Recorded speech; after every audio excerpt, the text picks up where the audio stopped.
This channel is for educational purposes only. Please do your own due diligence before making any investment decisions.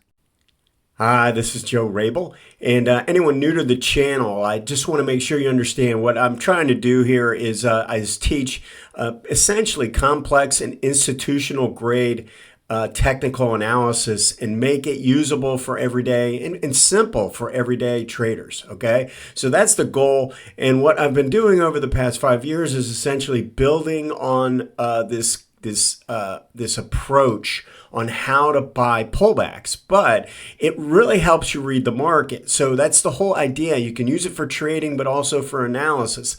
I'm going to show you essentially a three-layered approach to buying pullbacks. And again, I think it should help you understand kind of when a stock is overbought versus when it's in a more viable area. So let's go ahead and get going with this. Now, before I do, let's just, if you want to learn more about these techniques, you can start with my book. You can click the link in the description to find out more. Also, if you do enjoy this content, please hit that like button and also subscribe. Okay, so I've got the chart of Pan American Silver up. Like to use these gold and silver stocks right now. They're just the epitome of phenomenal trends, right? And so what we're looking for are a stock, layer number one, all right, is a stock in our market that is in a strong trend, okay? We're looking for a move to the upside, a strong move to the upside. We'll look at this weekly chart. In fact, I'm going to zoom in on this so we can really see what's happening. We've got a couple things that we're looking for. Number one, we want to be making a higher high. All right, this is obviously making a higher high above its prior peak. You could look at a swing chart if you want to, but you're looking for something that's clearly making a new high. Now, it could be making a new high like this. That's a new high as well, above a prior peak. All right, now, but in this case, we've got this move to the upside. We've also got the moving averages moving up at about the same rate. Okay, we like to see that. We don't always get this again, the same type of situation in a turning situation like that. You won't necessarily have that. But we will want to see it when we're in a trending condition. All right. Now, the other thing we're looking for in this first layer is MACD confirmation, and that's taking out a prior peak, making a higher high. Okay. We get that. It's not actually, believe it or not, I'm actually looking at the move to the upside and not as much on the pullback part. All right, I'm looking at the up move, and that is the condition we're looking for in MACD.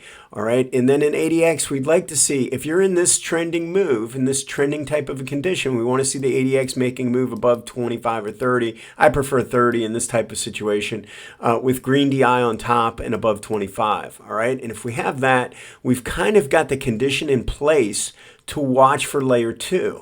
Okay, so layer one is the higher time frame. We're going through strength, confirmation, and again, a trending condition with good moving average in place. All right, so that's layer one. Now we go down to the next lower time frame for layer two. So we're looking at this two time framed approach. Okay, this is right out of my book and my courses.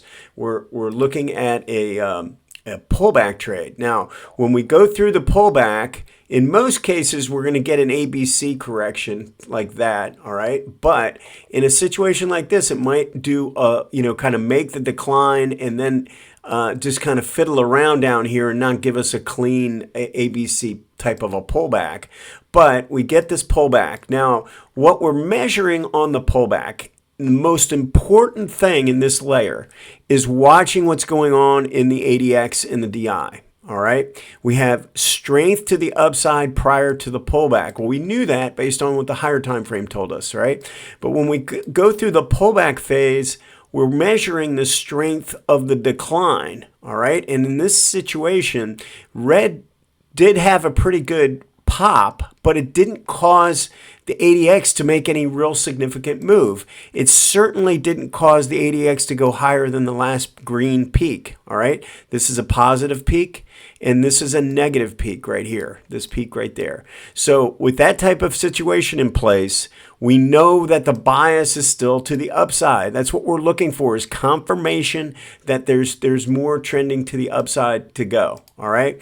Now, when that happens, we can then start to look for our third layer if that happens. All right. Now, before we do that, we have to see what MACD has done. All right. In this situation, when we go blowing through, we can see we've overrun the 0 line on this time frame, on this pullback. When that happens, I'm less inclined to take the first move coming back up through the moving averages as an operative trigger, which is layer 3. All right, layer 3 is our trigger. But before we can go into the trigger, we have to know on this time frame what exactly is happening to the MACD. We already know that we have the condition in place that we can play to the upside. All right, now the only way where we wouldn't be able to play to the upside is if the negative peak were actually bigger than the last green peak. If that were the case, then this would no longer be a potential trade for us. All right, but even if we get a red peak that gets above 25, it's still playable.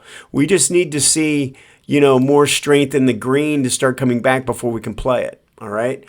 But I don't want to get in too many details right now. I just want to go through the 3 basic layers, which is layer number 1 is the higher time frame of, making sure we've got strength to the upside. And then layer 2 is making sure that on the pullback side, we don't have a lot of strength in the sellers. And then we're evaluating for our timing, we're evaluating the overrun. Because if we have overrun, then we know we're not taking this signal crossing back above. We are actually waiting for the 18 to hold, essentially. All right. Now, I give this in a number of different ways. In this situation, it would have actually been a pinch play. All right. But we're looking for where price is respecting the 18 on a pullback. All right. Now, if what ends up happening, if we don't hold the 18, but we hold the lows, then the operative signal will be coming back up through this prior peak. All right. But if we hold the 18, we can be more aggressive. And as soon as it starts to move up off this low or forms a pivot low, or in this case, in a pinch play, we can take it, as it's coming up above this NR7 bar, then we have the potential to enter on a little bit earlier. And again, it gets us in on that higher time frame setup. All right. So layer 3 is, again, evaluating what's taking place in the MACD, because we've already survived. So in other words, we won't even get to layer 3 if the ADX on the lower time frame is showing too much strength on the sell side. If it is, then we never get to layer 3. All right.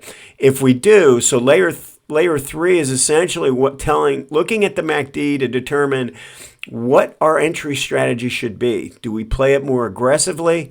If we look at a stock like this, let's look at Barrick.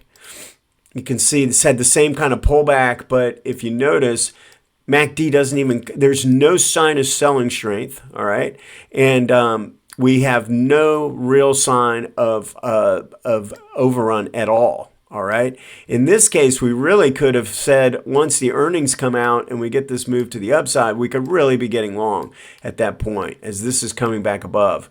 Now, I mean, you could potentially want to use a trend line break like that. But in this situation, I think we had this really quiet period working sideways here, and then it emerges on the earnings call and we get the crossover signal right there. To me, that's good enough as an entry signal when you don't have any overrun at all. You're trying to be a little bit earlier, okay?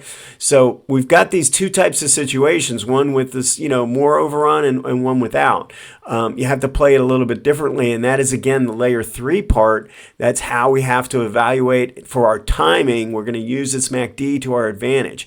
In both situations, we don't have any selling strength, and that's keeping us in these trades in play. All right. So I hope this 3-pronged approach, there's 3 layers, makes sense to you. Let me know if you have any questions. Thanks.